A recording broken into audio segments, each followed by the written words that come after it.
Hello everyone, welcome back to Whisper Tales channel. Before we get started, comment below where you from and what time you are watching. And if you enjoy the stories, don't forget to like and subscribe. Alright, let's get into it. Story 1. The 7 Whispers of Black Elk Hollow. The cabin appeared on Marla Kessadine's computer screen like a fever dream made tangible.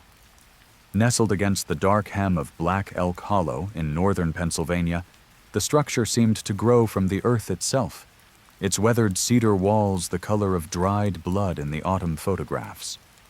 The listing promised solitude, and solitude was precisely what Marla needed after 18 months of watching her marriage dissolve like sugar in rain.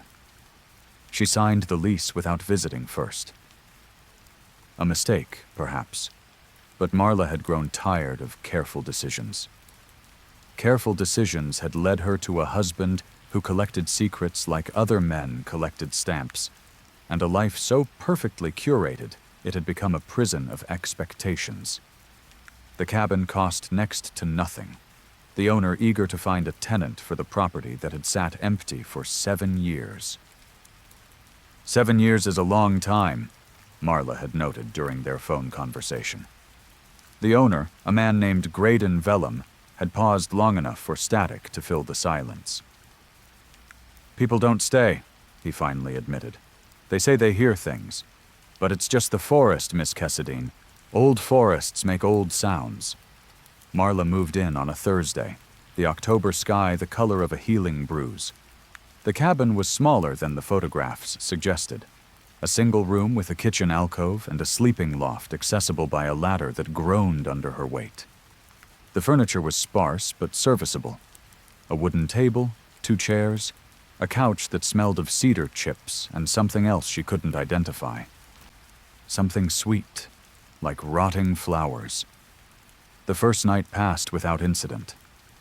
Marla slept the dreamless sleep of exhaustion, her body grateful for the absence of her husband's restless turning, the constant negotiations of shared space.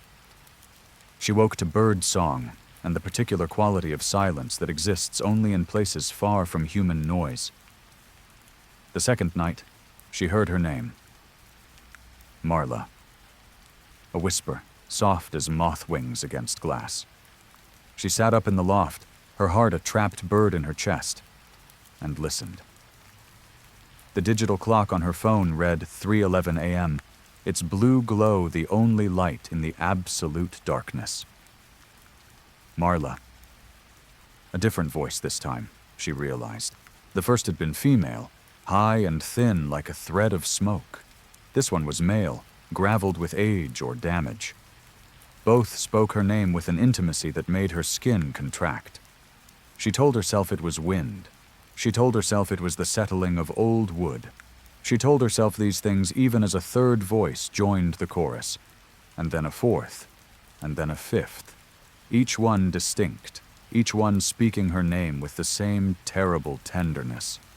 6 voices. 7. And then silence, as sudden as a door slamming shut. Marla did not sleep again that night. She sat in the loft with her back against the wall, watching the darkness breathe around her, waiting for dawn to bleed through the windows. The next morning she drove the 45 minutes to the nearest town, a collection of buildings called Hemlock Falls that seemed to exist in a state of suspended decay. The library was a converted church, its stained glass windows casting colored shadows across shelves of yellowed paperbacks and local history volumes that smelled of mold and forgotten stories.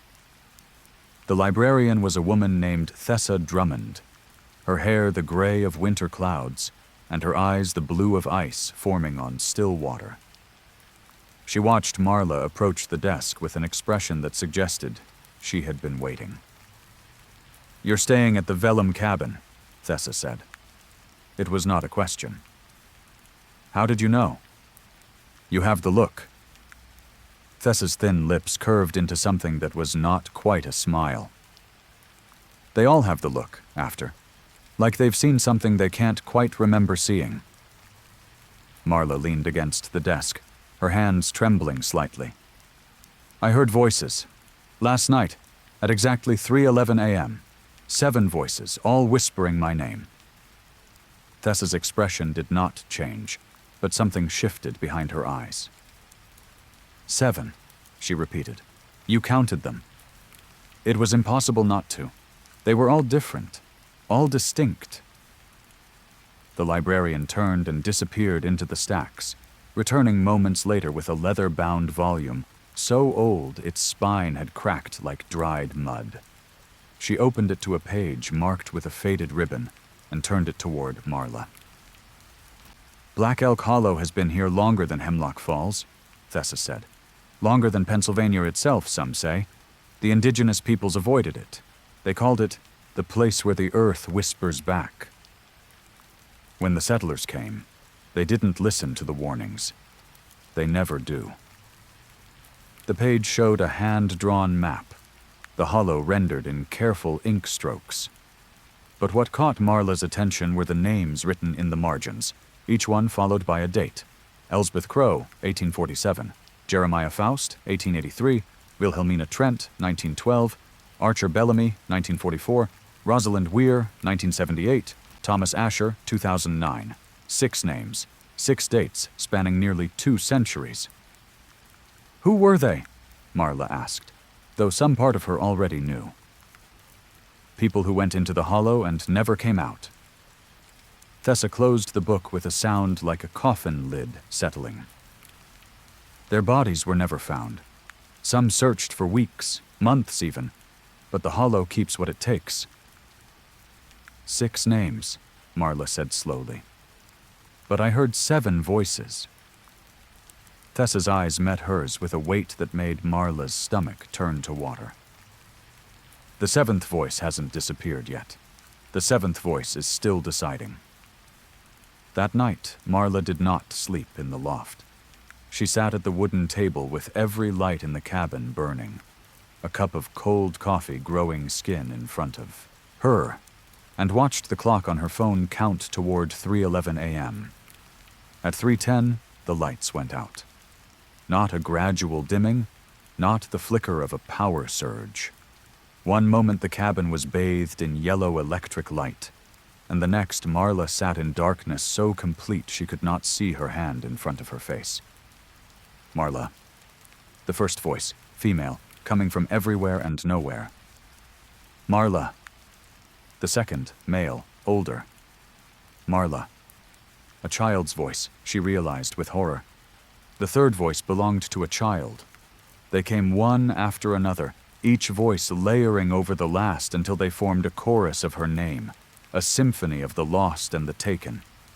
6 voices, rising in volume, rising in desperation. And then the 7th voice spoke, and Marla's blood turned to ice in her veins, because the 7th voice was her own. "Marla," it whispered, and the word was a promise and a prophecy, a future written in disappearing ink. "Marla, come home." The lights returned at 3:12, as sudden as their departure. Marla sat frozen at the table, her coffee cup shattered on the floor where her trembling hands had dropped it, her own voice still echoing in her ears. She should have left then. Every rational part of her screamed to pack her bags, to flee back to civilization, to forget the cabin and the hollow and the voices that knew her name. But something held her there, some thread of compulsion she couldn't quite identify. The next morning, she walked into the forest. Black Elk Hollow was exactly as she had imagined it, and nothing like she had expected. The trees grew so thick and so tall that the sunlight barely penetrated, casting the forest floor in a perpetual twilight. The air smelled of decay and growth, of things dying and things being born from the death of others. She found the first marker an hour into her walk, a stone cairn, weathered by centuries of rain and wind, with the initials E.C. carved into its base. Elsbeth Crowe, 1847. Someone had remembered, at least for a while. The other markers appeared at irregular intervals, each one deeper into the hollow. each one pulling her forward like breadcrumbs in a fairy tale with no happy ending. JFWT ABRWTA, 6 markers for 6 voices. The 7th marker stood in a clearing at the hollow's heart, a fresh-cut stone that gleamed white against the darkness of the forest floor. The initials carved into its base were her own. M.K. Marla stood before it, her breath misting in air that had grown suddenly cold, and understood at last what the voices wanted. They were not ghosts, not in the traditional sense. They were echoes, fragments of consciousness trapped in the moment of their disappearance, calling out to the next in line like runners passing a torch in a race that never ended. The hollow needed a 7th voice. It had been waiting for her, perhaps since before she was born, drawing her here through the collapse of her marriage, the listing online, the cabin that cost next to nothing because no one else would stay. "No," Marla whispered, her voice the only sound in the absolute silence of the clearing. "I won't." But even as she spoke, she felt the pull, the irresistible gravity of the hollow drawing her down like water circling a drain. Her feet moved without her permission, carrying her toward the center of the clearing where the earth seemed darker, softer, more willing to accept what was given. The 6 voices began to whisper again, no longer her name but words of welcome, words of acceptance. They had been alone so long, they sang. They had been waiting so long. Soon they would be 7, and 7 was a number of completion, a number of rest. Marla's foot touched the dark center of the clearing, and the earth opened to receive her like a mother welcoming home a wayward child. She felt herself sinking, the soil closing around her ankles, her calves, her knees. It was warm, she realized with distant surprise. Warm and soft and almost comforting. The voices grew louder, more insistent, weaving around her like a shroud. She could see them now, faint shapes in the darkness between the trees.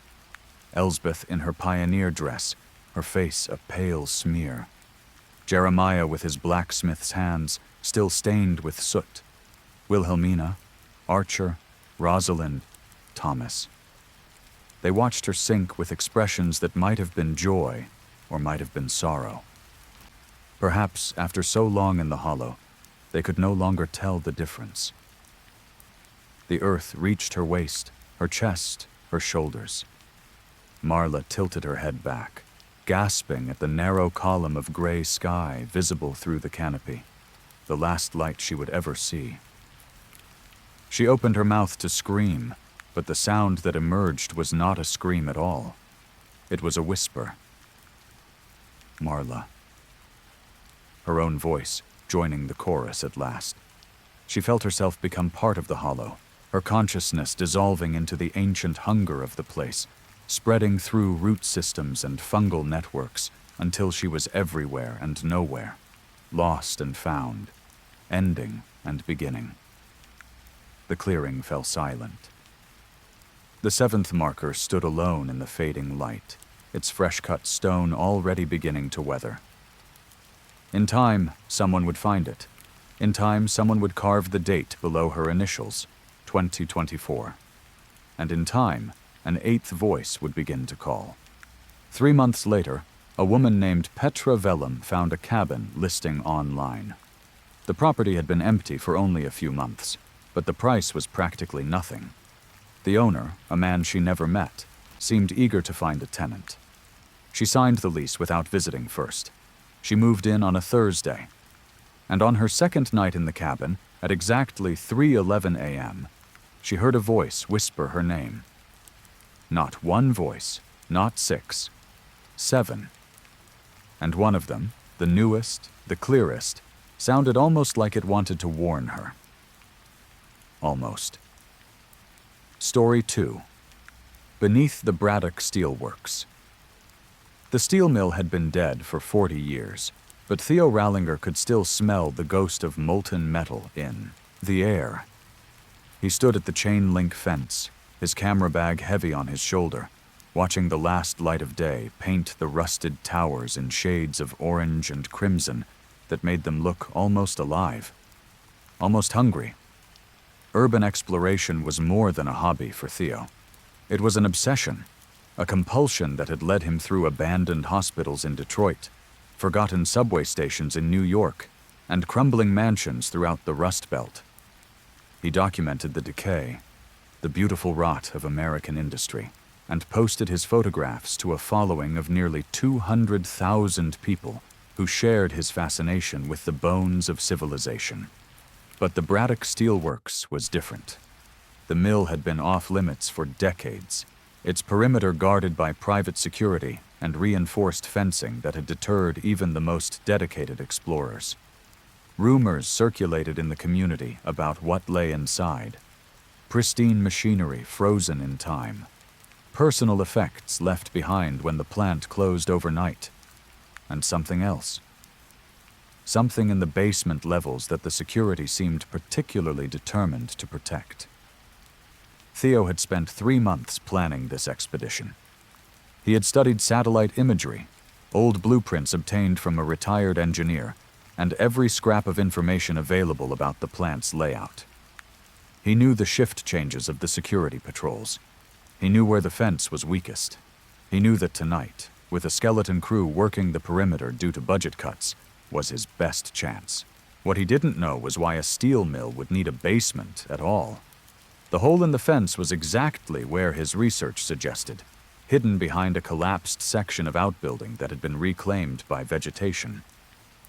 Theo squeezed through, feeling the rust-rough edges of the chain link scrape against his jacket, and emerged into the mill's shadow. Up close, the building was even more imposing. The blast furnaces rose like cathedral spires, their surfaces scabbed with oxidation. Conveyor systems hung suspended above empty yards, their belts long since rotted away. Windows, most of them shattered, stared down at him like the empty eye sockets of a skull. He moved quickly through the main building, his flashlight cutting through darkness so thick it seemed to have weight. The floor was treacherous, scattered with debris and the skeletal remains of machinery that had been stripped for scrap before the security measures were implemented. Twice he nearly fell through holes in the flooring, where the metal had rusted completely through. The photographs he took were spectacular. Shafts of moonlight through broken skylights. Control panels with their dials frozen at the moment of shutdown. A break room with coffee cups still on the table, their contents long since evaporated to brown stains. But none of it was what he had come for. The basement access was hidden behind a false wall in what had once been a supervisor's office. The blueprints had shown a stairwell, but they hadn't shown the door that blocked it. Heavy steel, painted the same industrial gray as the walls, with a locking mechanism that looked far too modern for a plant abandoned in the 1980s. Someone was still maintaining this entrance. Someone was still keeping something secure. Theo's lock-picking skills were rudimentary at best, but the lock gave way after 15 minutes of careful work. The door swung open on hinges that had been recently oiled, revealing a stairwell that descended into absolute blackness. The air that wafted up smelled wrong. Not the expected mustiness of an abandoned space, but something organic, something living. He should have turned back then. Every instinct screamed at him to close the door, to leave the mill, to pretend he had never found this place. But 40 years of decay had preserved something down there, and Theo Rallinger had never been able to resist a mystery. The stairs went down for what felt like forever. 3 stories. 4. 5. Far deeper than any legitimate basement would need to be. The walls changed as he descended, from industrial concrete to hewn stone that looked almost natural, as if the stairwell had been carved into the bedrock itself. The smell grew stronger with each step. Rot and life, decay and growth. Contradictions that shouldn't have been able to coexist, but somehow did. And beneath it all, a sound. A low, rhythmic pulse that might have been machinery, or might have been breathing. The stairwell opened into a chamber, so vast that Theo's flashlight couldn't find its walls. The ceiling was lost in darkness above him, and the floor was covered in what he first took for industrial debris, but quickly realized was something far more disturbing. Beds. Hundreds of them, maybe thousands, arranged in neat rows that stretched off into the blackness in every direction. Not hospital beds or cots, but narrow metal frames with thin mattresses, stained dark with age and use. Each bed had restraints at the wrists and ankles, leather straps so old they had cracked and peeled. Theo walked between the rows, his camera forgotten, his flashlight trembling in a grip gone weak with fear. The beds were empty now, but they hadn't always been. He could see the impressions left by bodies, the worn spots where people had struggled against their bonds, the scratches in the metal frames made by fingernails or teeth. "What is this place?" he whispered, and the darkness seemed to lean in closer. Listening. A placard on one of the beds caught his attention, a small metal plate riveted to the frame. He knelt down to read it, his flashlight illuminating words that made his stomach turn. Unit 247.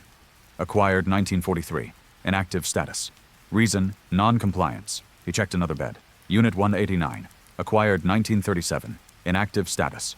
Reason, escaped, recaptured. Another. Unit 312. Acquired 1951. Inactive status. Reason, expiration. The beds weren't for patients.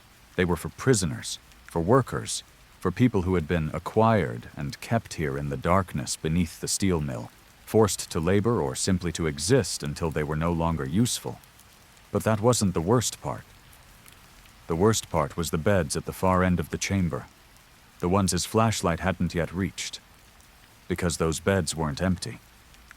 Theo saw them when he swung his light toward the distant wall.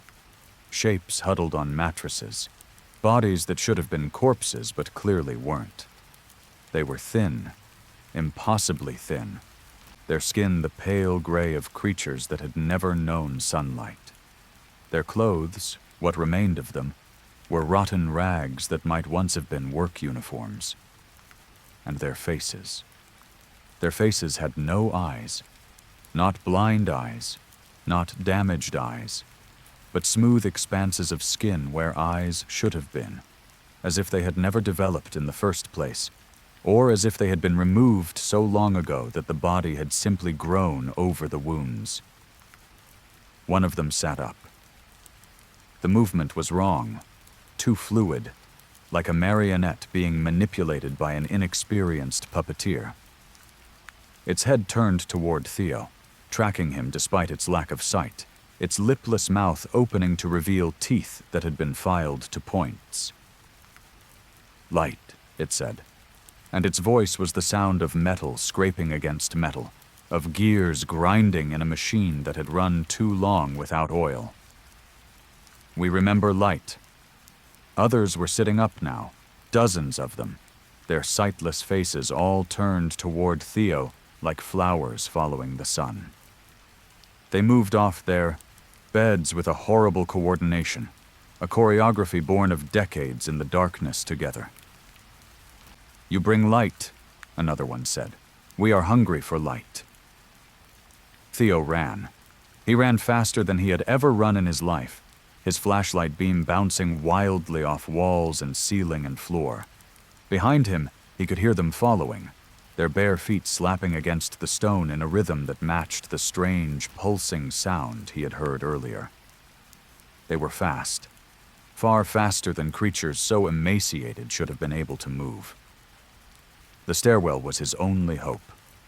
He hit the first step at a full sprint, taking them two at a time, his lungs burning and his heart threatening to explode from his chest. The sounds behind him grew louder, closer. Something brushed against his ankle, cold fingers grasping at his jeans. He kicked out blindly, felt contact, heard a sound that might have been a laugh. They were playing with him, he realized. They knew every inch of this darkness, every step of this stairwell. They could have caught him any time they wanted. They were letting him hope. The door at the top of the stairs was still open, and Theo threw himself through it, slamming it shut behind him just as the first of the eyeless creatures reached the threshold. He heard them pile up against the steel, heard their filed teeth scraping against the metal, heard their voices raised in a chorus of frustrated hunger. "Light!" they chanted. "Bring back the light! We are so hungry! We have been waiting so long!" Theo didn't stop to listen. He ran through the mill, past the break room and the control panels, and the machinery he had photographed with such excitement just hours before.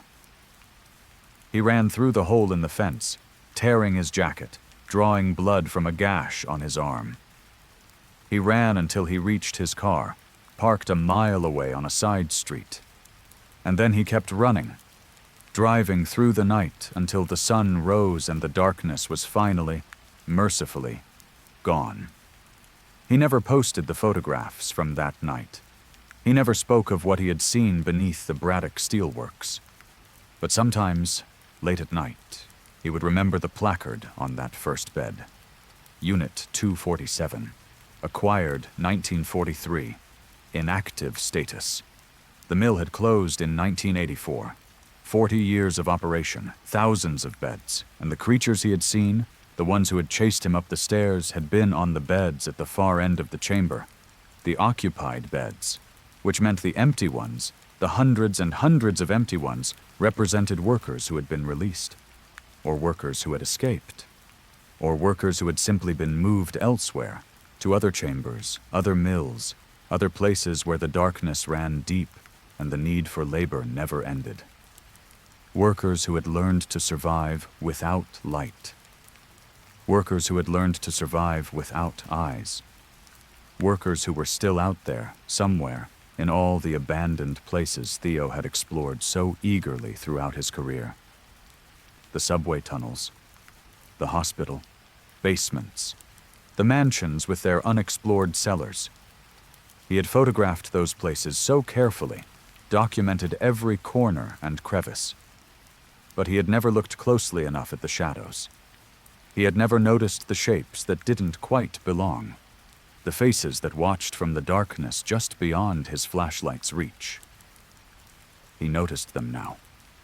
Every time he closed his eyes, every time the lights went out, he saw them waiting. Patient, hungry, remembering the brief taste of light he had brought them in that underground chamber. And sometimes, in the silence of the night, he heard their voices whispering through the walls of his apartment, through the pipes and the vents and all the dark places that even modern buildings possessed. "We remember you," they whispered.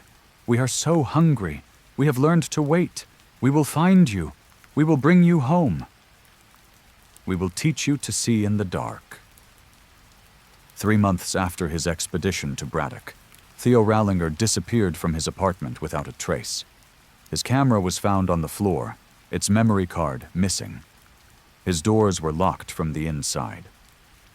The only sign of struggle was a series of scratches on the basement door of his building. Scratches that looked like they had been made by fingernails or teeth. The case remains unsolved. But urban explorers have reported strange things in the years since.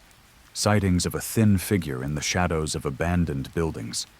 A figure with a camera around its neck and smooth, pale skin where its eyes should be. They say he's still exploring, still documenting, still searching for the perfect shot in the darkness. They say he's not alone. Story 3. The Lantern Man of Pine Forge. The road through Pine Forge was the kind of road that GPS systems forgot existed. It wound through forests so dense that the headlights of Celine Draycott's car seemed to be swallowed by the darkness, consumed by trees that had been growing since before the first settlers carved their names into this corner of Pennsylvania. She had taken the route to save time, a shortcut suggested by a gas station attendant whose face she could barely remember now. An old man with hands stained by motor oil and eyes that seemed to look past her, through her, at something she couldn't see. He had traced the route on a paper map with a finger that trembled slightly, not from age, but from something else. Anticipation, perhaps, or fear. "Faster than the highway," he had said. "Just don't stop for anything, no matter what you see." Celine had laughed at that. The nervous laugh of someone trying to convince themselves they weren't unnerved. She was a practical woman, a forensic accountant who spent her days finding patterns in numbers, and her nights alone in an apartment that felt increasingly like a cage. This trip to visit her sister in Reading was supposed to be a break from routine, not an exercise in rural terror. But the road had other plans. The man appeared in her headlights without warning, standing at the edge of the asphalt like he had materialized from the darkness itself. He was tall and thin, dressed in clothes that seemed wrong for the era, suspenders and a collarless shirt that might have been white once, but had faded to the gray of old bones. In his hand, he held a lantern, its flame flickering with a light that cast no shadows. He was waving at her, waving for her to stop. Celine's foot moved toward the brake before her mind could intervene. The gas station attendant's warning echoed in her memory, but the man looked so desperate, so lost, that her practical nature rebelled against the idea of leaving him stranded. Perhaps his car had broken down. Perhaps he needed to use a phone. Perhaps he was just an eccentric local who dressed like his great-grandfather and carried antique lighting. She pulled over. The man approached her window with a gait that was almost but not quite natural, his steps a fraction of a second out of rhythm with the movement of his body. Up close, his face was gaunt, the skin stretched tight over bones that seemed too prominent, too sharp. His eyes were the color of the forest at midnight, so dark they appeared to have no whites at all. "Thank you for stopping," he said, and his voice was the creak of old wood, the whisper of wind through dead leaves. So few do these days. So few take the time to see. "Are you all right?" Celine asked, her hand hovering near the door lock. "Do you need help? I can call someone." The man smiled, and Celine's blood turned to ice water in her veins. His teeth were wrong. Too many of them, crowded together in a mouth that seemed to stretch too wide, too far, like a wound opening across the lower half of his face. "I need nothing," he said. "I am here to show. That is my purpose. That is my penance." "Show what?" He raised the lantern, holding it up to the window so that its flame was level with Celine's face. The light that emanated from it was not the warm yellow of fire, but something colder, something that seemed to pull at her eyes rather than illuminate them. "Look," the man said. "Look and see." Against her will, against every instinct screaming at her to drive away and never look back, Celine looked into the lantern's flame, and she saw a face, not the man's face, but another, superimposed over the flickering light like a photograph double exposed on film. A woman's face, middle-aged with features that were vaguely familiar but that Celine couldn't quite place. The woman's expression was one of surprise, of shock, of the final moment before understanding becomes terror. "Who is that?" Celine whispered. "The next to die in Pine Forge," the man replied, his too wide smile never wavering. "I show the face of death before death arrives. That is my purpose. That is my penance." The face in the flame shifted, resolved, and Celine suddenly recognized it. Helen Moravec, the woman who owned the bed and breakfast where Celine had planned to stay for the night. They had spoken on the phone just yesterday, finalizing the reservation. Helen had laughed about the quiet season, about having the place to herself most nights. "No," Celine said. "That's not possible. I'm going to see her tonight. She's fine. She was fine yesterday." "She was," the man agreed. "She will not be tomorrow. The fire will start in the kitchen. A grease fire, they will say. An accident. But there are no accidents in Pine Forge. Only the will of the hollow places and the debts that must be paid." "You're lying," You're insane." The man lowered the lantern, and the face disappeared, leaving only the wrong-colored flame. "I am many things," he said, "but I have never lied. I cannot. That is part of the penance." "What penance? What are you talking about?" His dark eyes found hers, and in them Celine saw something ancient, something that had watched centuries pass like days and found no comfort in the watching. "I was a man, once," he said. "Long ago, before Pine Forge had a name, before the roads were cut through the forest, I was a man who made a bargain with the things that live in the hollow places, the old things that were here before men and will be here after. I asked for knowledge, for the power to see what others could not, and they gave it to me. They gave it to me with such generosity." His smile faded, replaced by an expression of such profound grief that Celine felt her fear momentarily give way to pity. "I see every death before it happens, every death in these woods, on these roads, in the towns that grew up around the hollow places. I see them all, and I am compelled to show them, to warn, to offer the chance to change what cannot be changed." "Then it can be changed," Celine said. "If you can warn people." "I have been doing this for 300 years, the man interrupted. 300 years of showing faces, of speaking warnings, of watching people drive away with fear in their eyes and determination in their hearts. They think they can change it. They always think they can change it. They go to warn the doomed, to save them, to alter the path of fate." He leaned closer to the window, his breath fogging the glass with cold that seemed to emanate from his very being. "They always fail. The death I show is the death that comes, not because fate cannot be changed, but because the act of trying to change it is what causes it. The warning is the weapon. The knowledge is the knife. I am the messenger of a doom that would not exist if I did not speak it." Celine's mind raced, trying to find the flaw in his logic, the escape from the trap he was describing. "Then don't show anyone. Don't warn. If the warning causes the death, I cannot stop. That is the penance. The old things were clever, you see. They gave me exactly what I asked for, and they made sure I could never be free of it. I must show. I must warn. And in warning, I must kill." He stepped back from the car, raising his lantern high above his head. In its light, Celine could see the forest behind him, the ancient trees pressing close like witnesses to a crime. "Go now," he said. "Go to Helen Moravec's bed and breakfast. Tell her what I have shown you. Convince her to leave, to flee, to escape the fire that I have foreseen. Do everything in your power to save her. And if I do..." The man's smile returned, sadder now, older than the trees around them. "Then you will learn what I learned 300 years ago. That knowledge is the cruelest gift, that some fates cannot be outrun, that the road to hell is paved with warnings." Celine drove away without another word, her hands shaking on the wheel, her mind replaying the face in the flame over and over.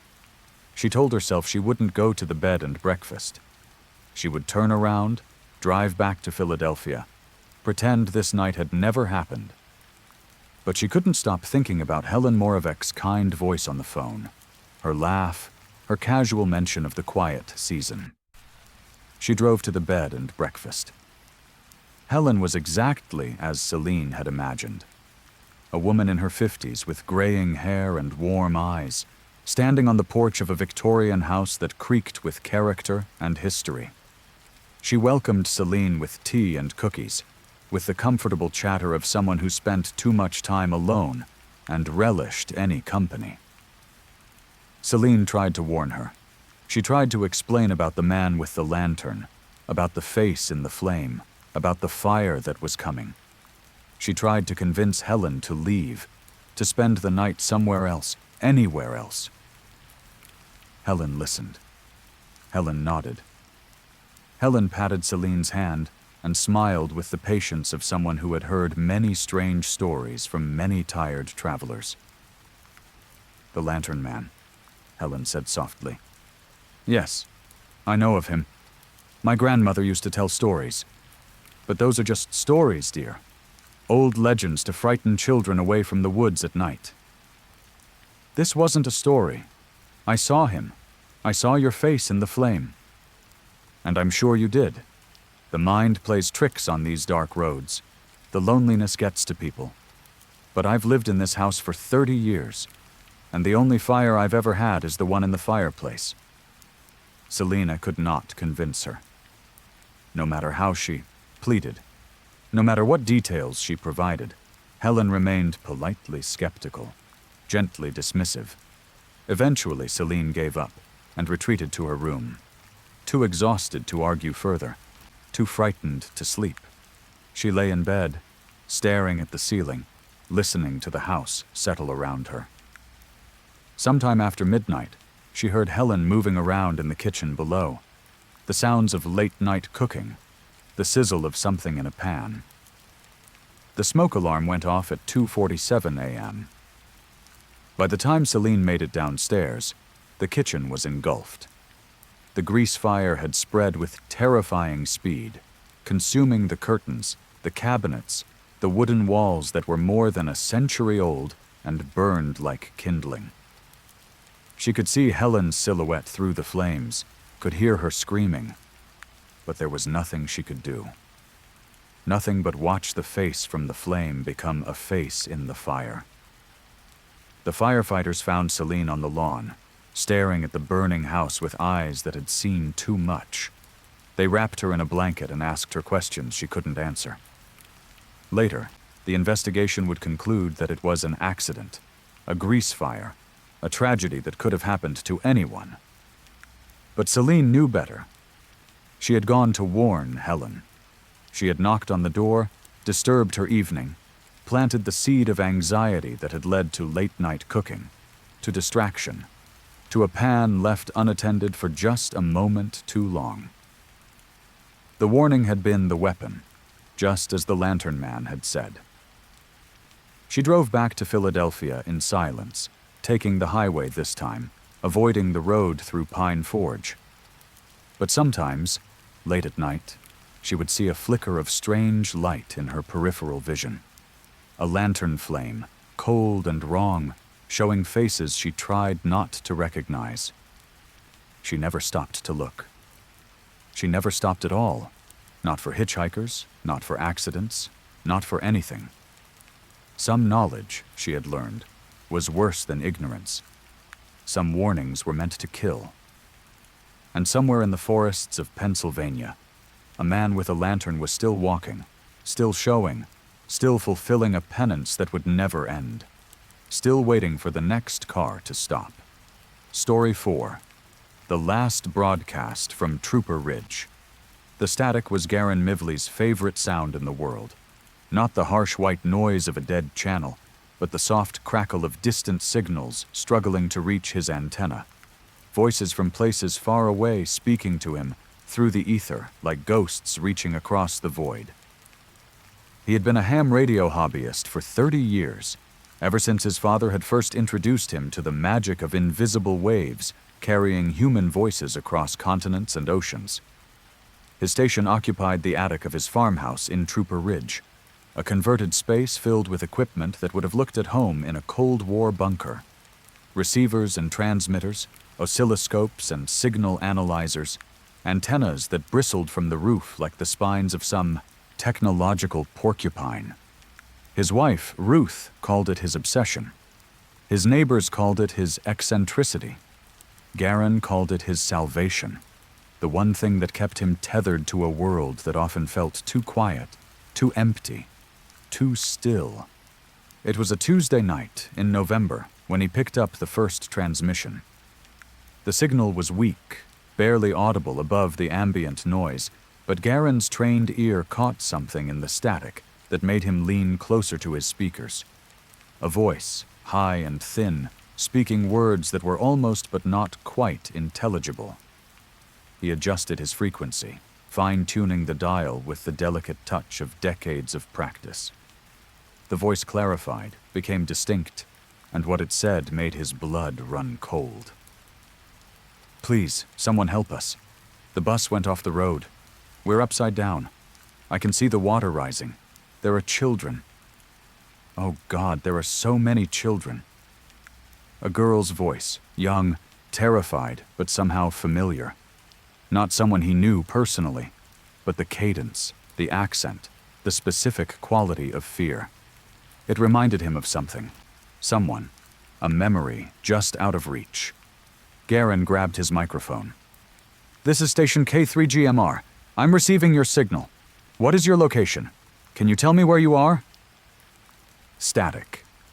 Then the voice again, continuing as if it hadn't heard him.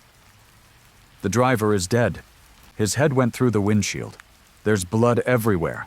The water is coming in through the windows. We can't get the doors open. Please, someone, anyone, the children are screaming." "Hello, can you hear me? I'm going to call emergency services. Just hold on. Tell me where you are." But the voice kept talking, kept describing, kept painting a picture of horror that Garen couldn't interrupt or escape. The water rising to their waists, the children crying, the smell of gasoline mixing with the creek water. The knowledge, the terrible knowledge, that help was not coming in time. The transmission ended mid-sentence, cut off by a burst of static that sounded almost like a scream. Garen sat in silence for a long moment, his hands trembling, his heart racing. Then he reached for his phone and dialed the state police. "There's been an accident," he said. "A school bus went off the road into water.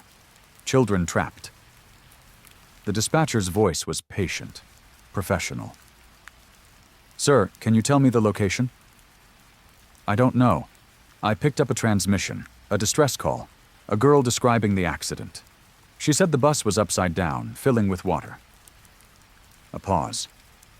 Then, "Sir, we have no reports of any school bus accidents tonight. Are you sure this wasn't a recording, or perhaps a dramatization of some kind?" "It wasn't a recording. It was real. I could hear the water. I could hear the children." "I'll make a note of it, sir. But without a location, there's nothing we can dispatch to. If you receive any more information, please call back." Garen hung up, unsatisfied, unconvinced. He returned to his radio, scanning frequencies, searching for any follow-up, any confirmation of what he had heard.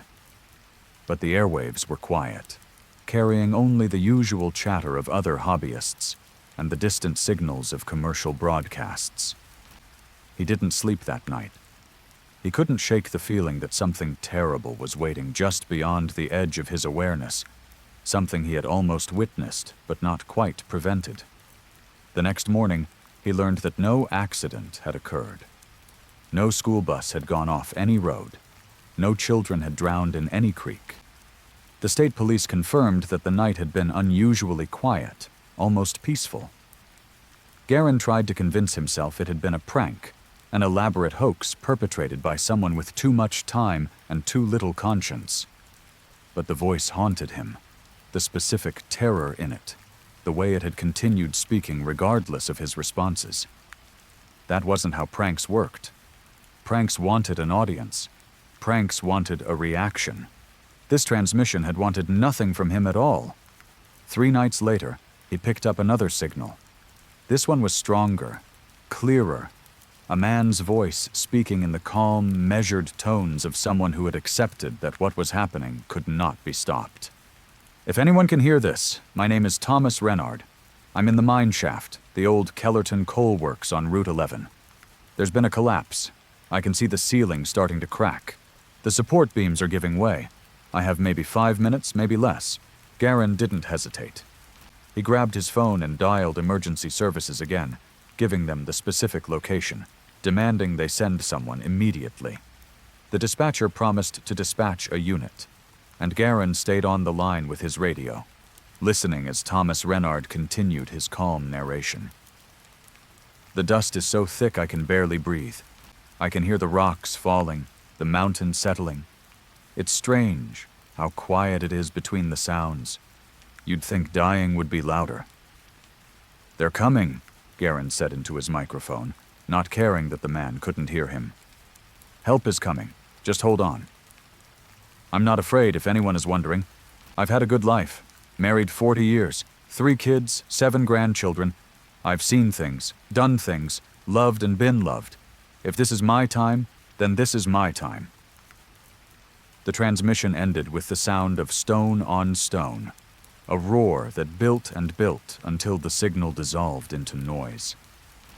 Garen waited by his radio for 2 hours before the police called back. They had checked the Kellerton coal works. There was no collapse. There was no Thomas Renard. The mine had been abandoned for decades and showed no signs of recent disturbance. But the voice had been so real, the details so specific, the acceptance in that man's tone so genuine that Garen could still feel it in his chest, a weight of second-hand grief for a death that apparently hadn't happened. Over the following weeks, the transmissions became more frequent. A woman describing a house fire, a teenager narrating his own drowning, a pilot calmly reporting engine failure as his plane spiraled toward a mountain. Each transmission was detailed, specific, and horrifyingly real. Each one prompted Garen to call emergency services, to demand action, to try desperately to prevent tragedies that he was somehow witnessing in advance. Each time, the authorities found nothing. No fire, no drowning, no plane crash. The incidents described simply did not exist. Garen began to doubt his sanity. He stopped leaving the attic, stopped eating regular meals, stopped responding to Ruth's increasingly worried calls through the door. He was consumed by the signals, by the voices, by the disasters that weren't happening but somehow were, that existed in some state between reality and nightmare that his radio could somehow access. Then, on a Thursday in December, he heard the transmission that changed everything. "This is Rachel Mivley, and I'm trapped in the basement. The ceiling collapsed during the earthquake. I can't move my legs. The gas line is broken. I can smell it filling the room. If anyone can hear this, please tell my father I love him. Tell him I'm sorry I didn't call more often. Tell him his radio didn't save me, but it helped him hear my voice one last time." Rachel, his daughter, his only child, living in Pittsburgh, 3 hours away. Garen's hands shook so violently that he could barely hold the microphone. "Rachel? Rachel, it's Dad. Can you hear me? Are you okay?" The voice continued, oblivious. "The gas is getting thicker.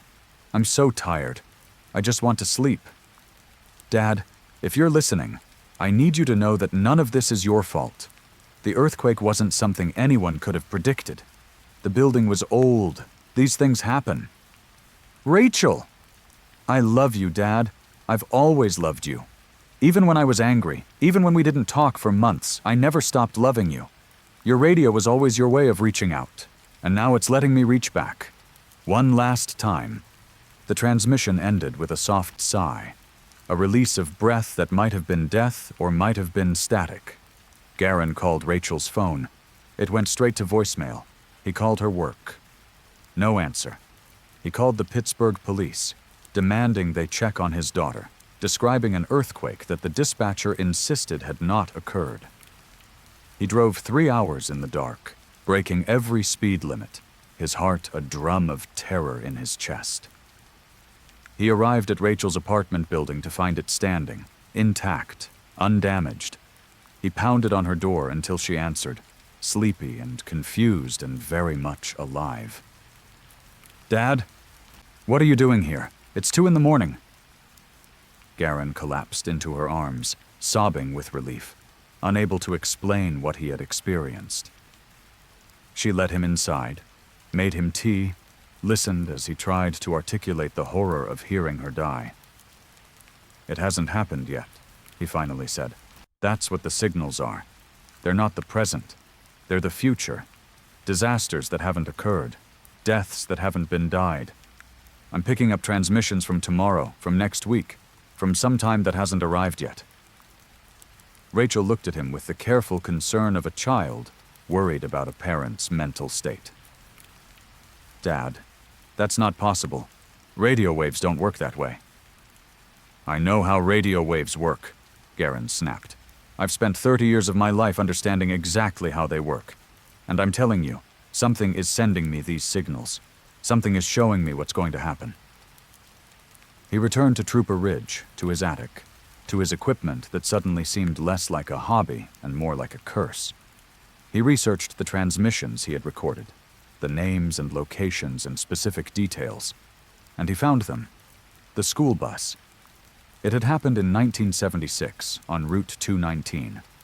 14 children had drowned when the bus went off a bridge during a flash flood.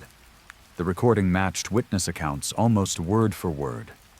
The mine collapse, 1951, at the Kellerton Coal Works. 37 miners had been trapped. Thomas Renard had been among them, his body recovered 3 weeks later. The house fire, the drowning, the plane crash, all of them real, all of them historical, all of them tragedies that had occurred years or decades before Garen had picked up their echoes. And Rachel's transmission, the earthquake in Pittsburgh. Garen checked seismic records, geological, surveys, every source of information he could find.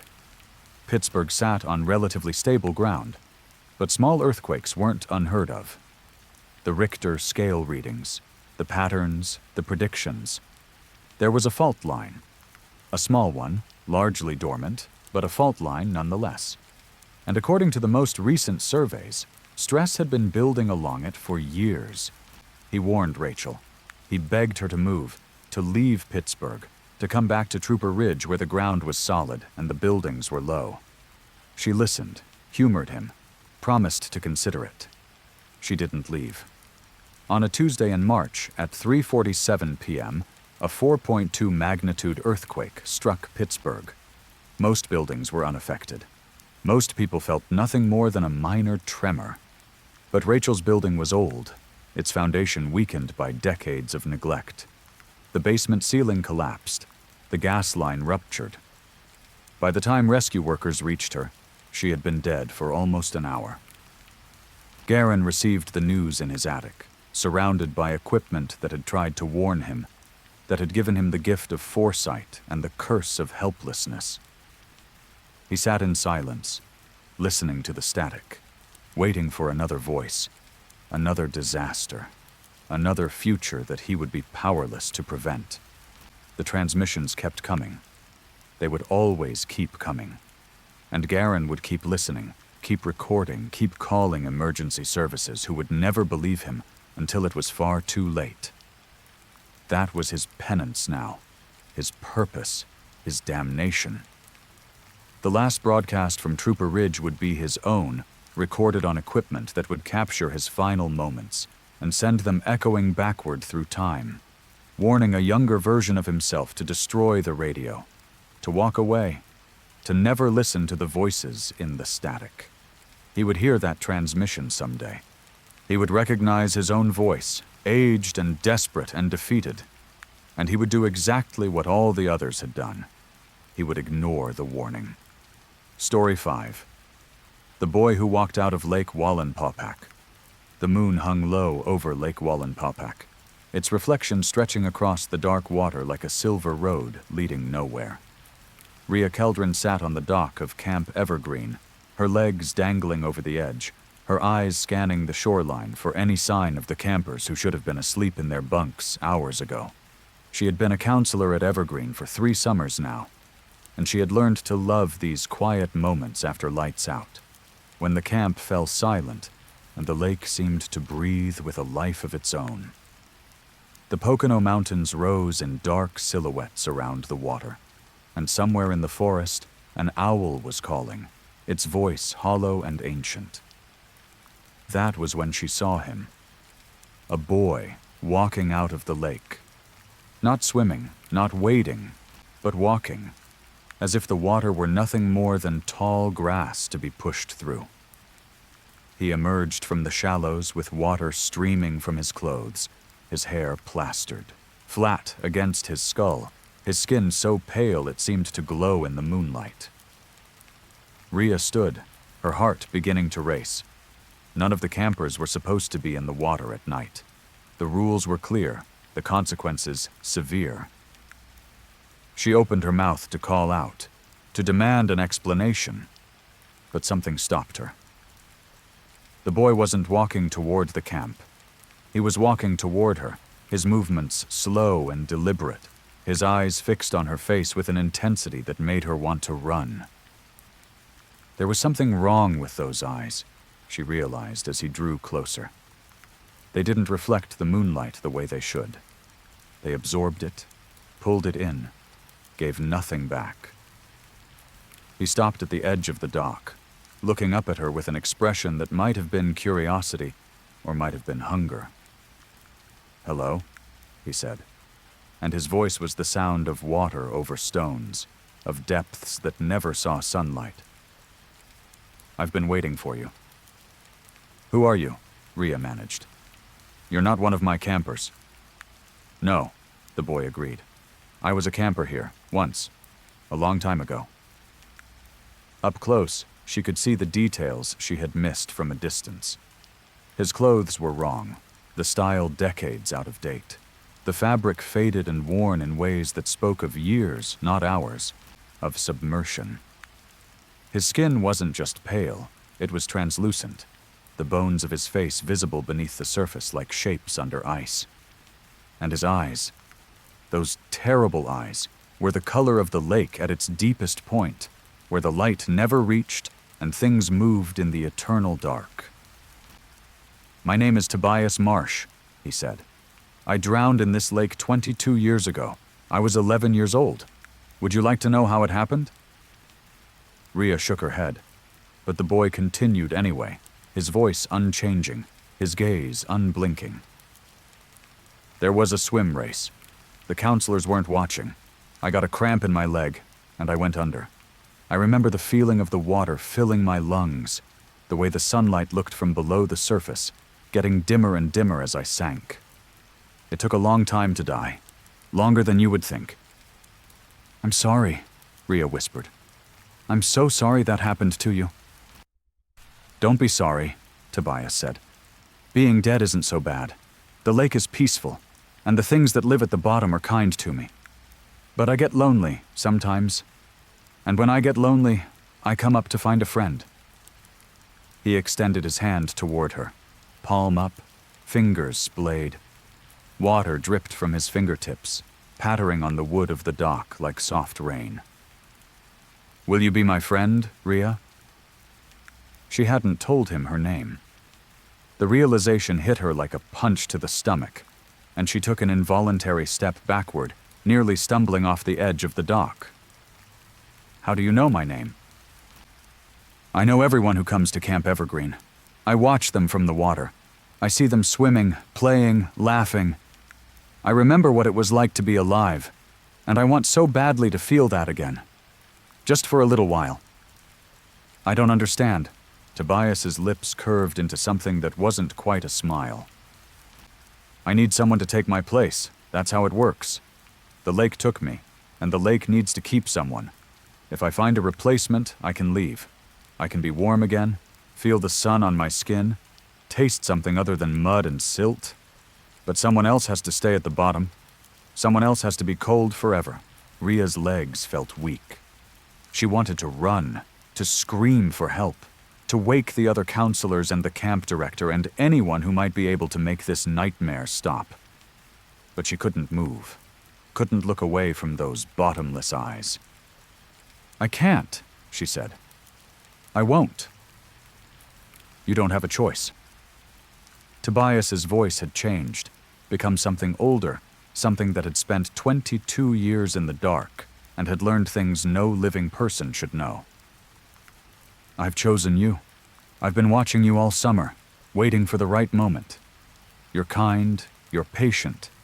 You'll be a good friend to whatever comes up from the lake next." He stepped onto the dock, his bare feet leaving wet prints on the weathered wood. Rhea tried to back away, but her body wouldn't obey. It was as if she had been anchored in place, frozen by some force that emanated from the boy's pale form.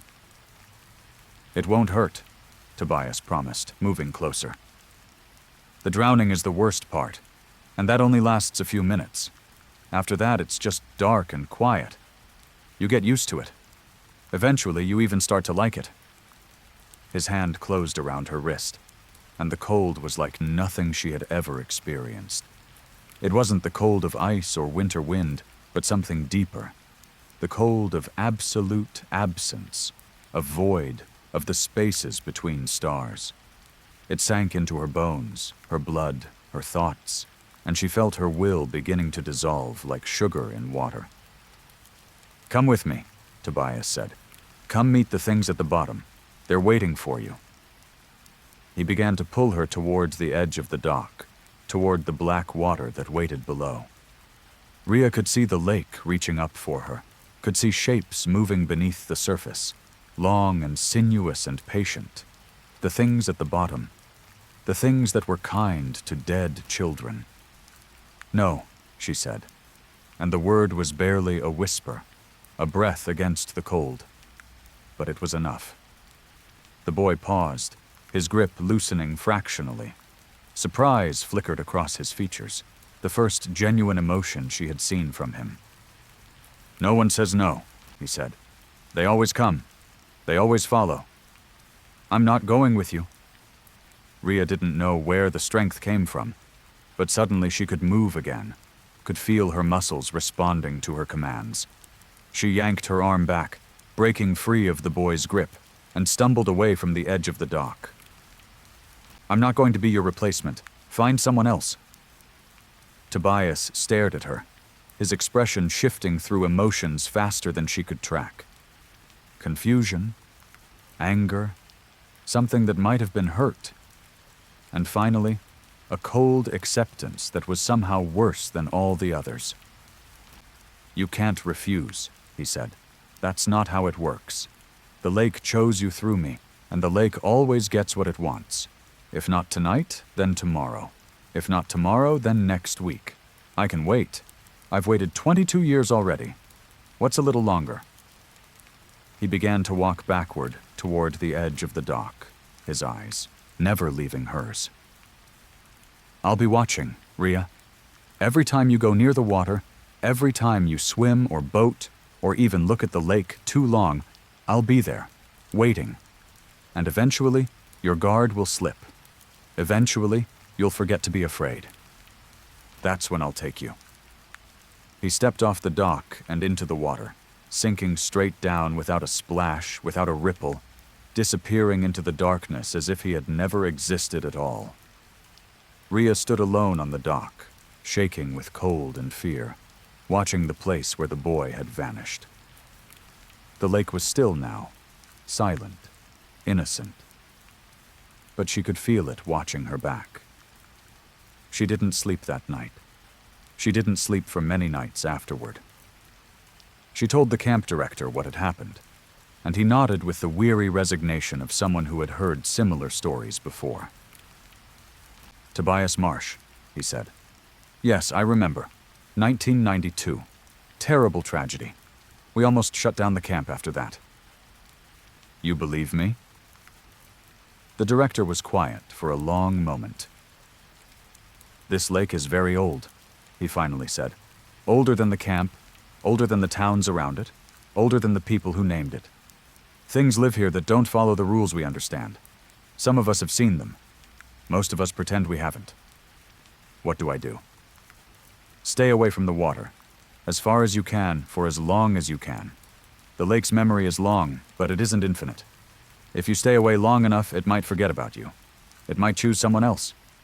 Rhea left Camp Evergreen that summer and never returned. She moved inland to a city far from any body of water larger than a swimming pool. She took showers instead of baths. She avoided lakes, rivers, oceans. She built a life as far from water as possible. But she never forgot the boy who walked out of Lake Wallenpaupack. And sometimes, late at night, she would dream of dark water closing over her head, of pale hands pulling her down, of a child's voice whispering in her ear. I'm still waiting. I'll always be waiting. 22 years passed.